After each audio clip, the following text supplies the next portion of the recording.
At dahil nga po trending na trending ngayon ang tuna rice, gagawa nga po tayo ng sarili nating version dito. Ang gagamitin nga po natin ay Argentina meatloaf, mga bes. Upisahan na po natin, durugin lang po natin yung meatloaf na may kasamang kanin. At tagyan po natin ng cheese whiz. Madali lang po talaga ang proseso nito, mga bes. Pagsasama-samahin nyo lang. At ilalagay na po natin yung isang lady's choice. At hahaluin po natin pagkatapos nito, mga bes.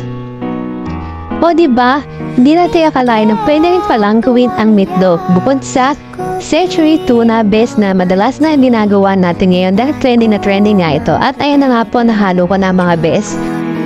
Diruban ko lang ito ng nourish it ilang piraso para naman meron siyang toppings. Ayan, at sisipunan ko na nga pong tikman dito kung pasok ba sa mga lasa ng meatloaf. Sheesh, mga bes, pasok sa bangaan lasa ng ating meatloaf. Pwede mga bes, kaya itry nyo na!